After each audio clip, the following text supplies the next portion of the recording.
Joyeux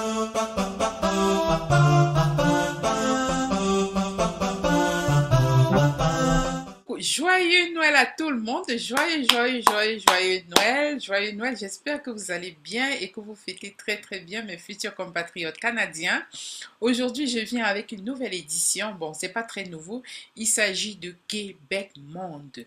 Je voulais juste insister et dire à tous mes futurs compatriotes de ne pas baisser les bras. Cette année est en train de se terminer et je prie que l'année prochaine, que vous ayez encore plus de punch, que vous ayez encore plus de force, plus d'énergie et plus de foi pour continuer à rêver et à persévérer dans votre projet du Canada en ce qui concerne l'immigration. Donc, je suis là de tout cœur avec vous. C'est vrai, je ne pourrais pas aider tout le monde parce que tout le monde dit, est-ce que tu peux faire mon CV et ainsi de suite. Malheureusement, je ne peux pas passer mes journées à faire le CV de tout le monde. Alors, c'est pourquoi j'ai fait une vidéo pour vous montrer comment faire des CV selon le modèle canadien. Et je vais un peu récapituler. Lorsque vous faites les CV selon le modèle canadien, sincèrement, ne mettez pas des informations privées comme quoi vous êtes célibataire, vous êtes marié, vous avez tel nombre d'enfants. Non, mettez votre nom, prénom, adresse email et évitez les adresses email yahoo.fr. Faites peut-être plutôt les yahoo.com, Gmail, Hotmail et ainsi de suite. Et évitez également les adresses email farfelues comme Pixoumania, papa m'a tapé, maman m'a tapé, arrobase, je ne sais quoi. Donc évitez tout cela. Il s'agit dans votre CV de mettre nom, prénom, adresse email, numéro de téléphone, adresse postale et vraiment c'est tout. Ne donnez pas plus d'informations que cela. Le reste maintenant sera votre CV.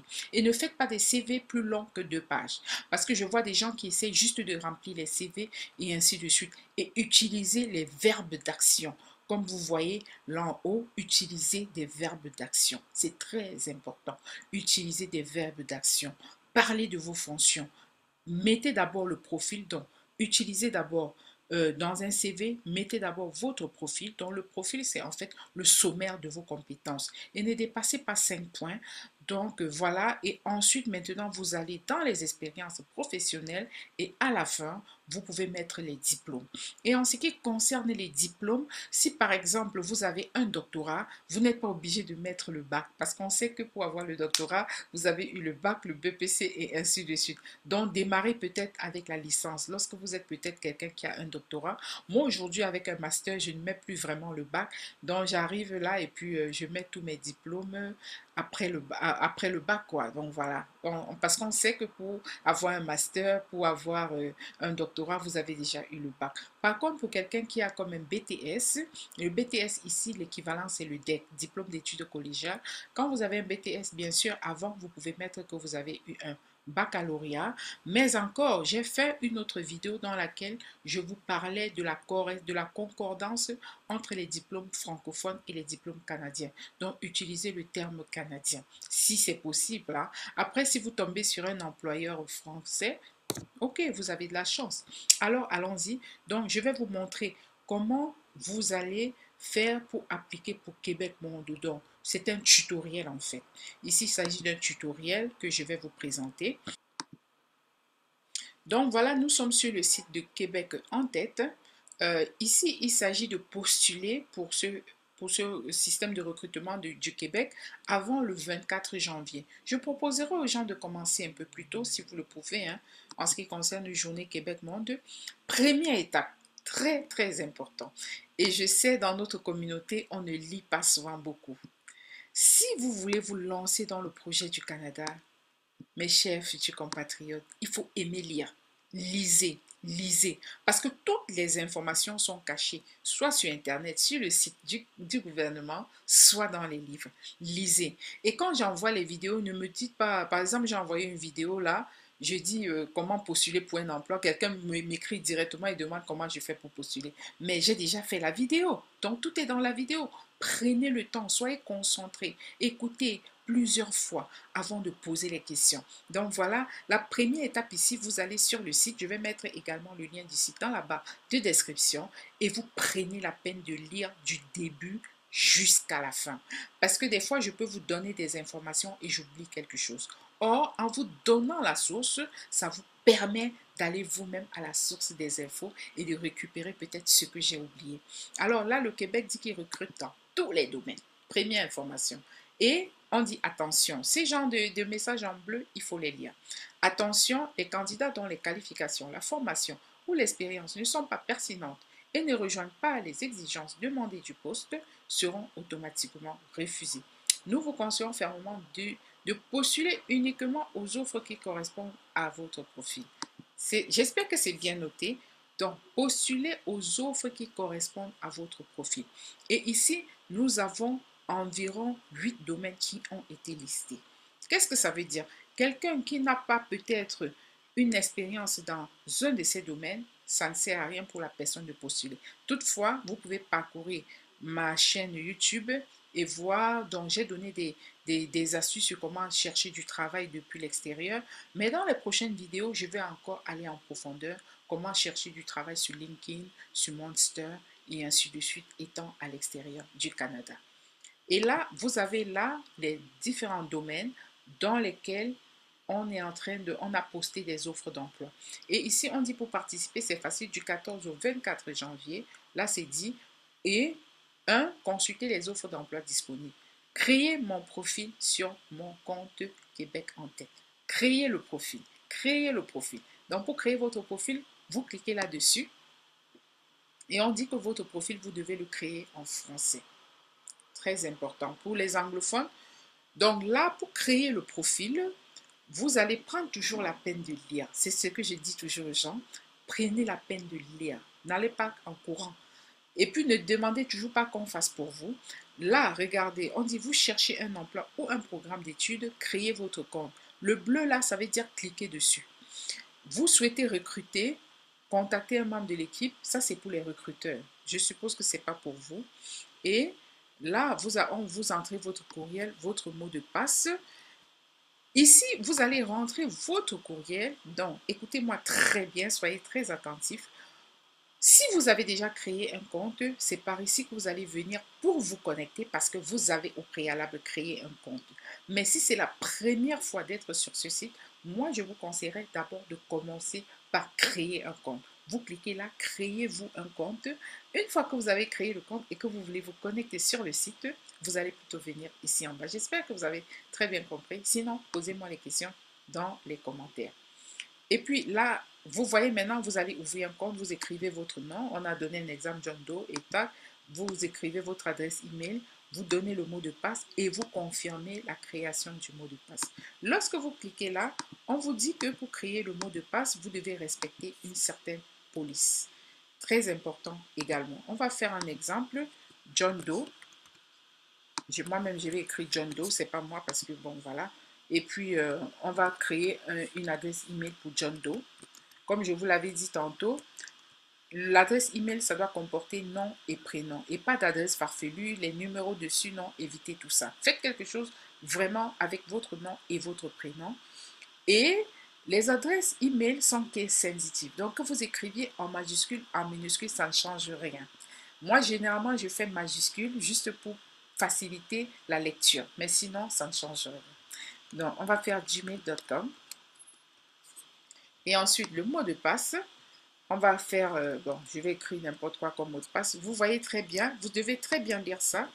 Lors de la création du mot de passe, on vous dit, le mot de passe doit contenir un minimum de 10 caractères, une majuscule, un chiffre, un caractère spécial. Et on vous cite les caractères spéciaux. Donc là, je vais créer, voilà, je vais mettre un caractère spécial.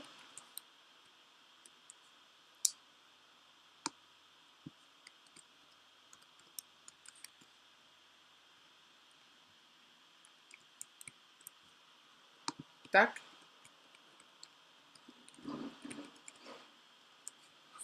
Et puis là, je dis j'accepte que me contacte pour m'informer des activités liées à mon compte, bien sûr. Et puis vous acceptez tout, ça passe au bleu. Donc, si vous n'acceptez pas tout, ce sera gris. Si vous avez tout coché, vous allez remarquer que le bouton va passer au bleu. Donc voilà, j'ai créé John Doe, mot de passe. Et on va rentrer dans le compte. Il dit m'envoyer un lien. Donc, n'hésitez pas, on va vous envoyer un lien et vous allez rentrer dans votre boîte email et cliquer sur le lien. J'espère que c'est bien noté. Donc, vous rentrez dans votre boîte email pour confirmer que c'est bien vous. Vous cliquez sur le lien et puis, quand vous avez cliqué sur le lien, ils vont vous envoyer dans l'espace de Québec en tête exactement. Ils demandent de consulter les offres d'emploi disponibles. Donc, voilà les offres d'emploi. Je pense que là, on va créer un compte. Voilà les offres d'emploi. OK? Il vous demande de mettre le titre du poste ou un mot-clé. Je prends peut-être, donc là, vous devez rentrer le lieu d'entretien, d'embauche, c'est en vidéoconférence parce que c'est Covid qui oblige. Vous devez choisir votre domaine. Là, par exemple, lorsque je clique sur le domaine, on me dit pour les sciences et technologies de l'information, le 162 veut dire qu'il y a 162 offres dans le système. Fabrication et transformation, on a 92 offres.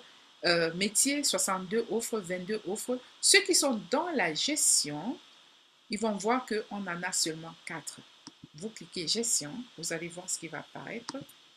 Alors, quand vous cliquez sur gestion, vous voyez que là apparaissent 4 offres. On a les gestionnaires de projets en technologie de l'information, on a les superviseurs d'entrepôt, on a les techniciens aux méthodes et documentation et on a les contremaîtres en mécanique.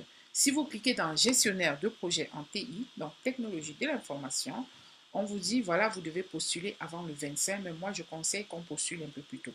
Et là, on vous dit que c'est 40 heures de travail. C'est quoi le domaine d'activité?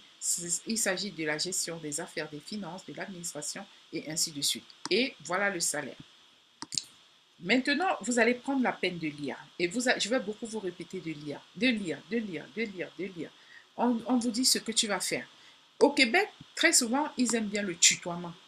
Ils aiment bien tutoyer. Mais moi, j'aime d'abord vous voyez et attendre que eux, ils me disent qu'on a le droit de tutoyer. Mais au Québec, c'est fréquent, on tutoie beaucoup. Donc là, ils vous disent quelles sont vos tâches, ce que vous devez faire et qu'est-ce que vous gagnez. Donc, vous voyez comment eux-mêmes ils présentent. Du coup, votre CV aussi, il doit être très présentable. Là, vos compétences, c'est quoi vos compétences? Vous devez avoir une certification. Et en passant au Canada, les certifications, surtout en technologie, sont très, très demandées. Et quand dans votre CV, quand vous avez des certifications, mettez-les. Donc voilà à peu près, je vous montre comment vous devez voir déjà le poste avant de postuler. Donc vous ne devez pas postuler pour postuler, vous devez postuler par rapport à un poste. Et là, voilà le bouton en bleu là, vous allez cliquer sur postuler pour quelqu'un qui se rend compte que voilà, il a les capacités pour ce poste-là. Vous voyez, postuler. Là, ils vont vous demander maintenant de vous connecter pour pouvoir postuler. Et lorsque vous aurez postulé, ça c'est encore une stratégie que je vous donne, essayez de voir les emplois similaires. Voilà les emplois similaires dans d'autres, je ne sais pas si c'est la même compagnie, vous cliquez dessus, ou bien gestionnaire de projet en technologie. Là, on est dans l'intelligence et l'innovation. Vous lisez, voilà le salaire, 60 000 à 80 000, nombre d'heures de travail, 37,5 heures. OK, donc 37 heures et 30 minutes. On est dans le domaine des sciences et technologies. Il vous explique à peu près c'est quoi la compagnie. Je ne sais pas là, ils n'ont pas expliqué, ils n'ont pas raconté c'est quoi les fonctions. Et lorsque vous allez postuler, toujours utilisez les mots-clés qui sont dans la description de l'offre. Toujours utiliser les mots-clés. Je vais venir ici pour vous dire à peu près les mots-clés que vous pouvez utiliser dans votre CV. Lorsque déjà je vois ici, je vois les mots-clés, je vois par exemple comme relation client de qualité. OK? Quelqu'un qui communique sur les activités. Quelqu'un peut-être qui a déjà eu à gérer le budget d'un projet et sa facturation. Quelqu'un qui sait anticiper les problèmes en cours dans un projet. Ça fait partie des mots-clés. Et quelque chose que j'ai également vu dans les mots-clés, ça doit apparaître dans votre CV, les certifications PMP. La connaissance de l'application Jira, bien sûr, si vous l'avez fait. Il ne faut pas juste mettre pour mettre. Quand vous regardez, quand vous voyez que l'offre correspond à ce que vous avez déjà fait, alors utilisez les mots-clés et vous les ajoutez dans votre CV si vous les aviez oubliés. Il y a par exemple les certifications Scrum Master. Si vous avez ça également, n'oubliez pas de mettre dans votre CV parce que ici, Comment ça fonctionne? Lorsqu'on recherche les CV, ça fonctionne avec En fait, il y a des logiciels qui récupèrent les CV. Ce sont ces logiciels qui recherchent les CV grâce aux mots-clés que vous avez mis dans votre CV. Et ils disent que la maîtrise de l'anglais oral écrit, il faut que vous soyez bilingue. Est-ce que vous connaissez la méthode agile? Il faut que ça apparaisse dans le CV. Donc là, je suis en train de vous parler des mots-clés. Et n'oubliez pas de mettre vos qualités dans votre CV. C'est quoi vos qualités? La passion pour les technologies du web. Vraiment, quand vous dites passionné, il faut vraiment être passionné. Parce que j'ai vu des CV où la personne dit je suis passionné des technologies, mais ne sait même pas créer une adresse email. Ça, c'est un peu délicat quand même. Vous avez des talents pour les relations interpersonnelles, habilité en service à la clientèle. Donc, vous voyez, il faut que de telles choses apparaissent dans votre CV. Excellente gestion du stress, capacité à développer des idées. Vous êtes rigoureux, vous êtes structuré, vous êtes autonome. Il faut que ça apparaisse dans votre CV en tant que qualité. J'espère que ça vous a vraiment aidé. Donc, je vais récapituler tout ce que je vous ai dit dès le début.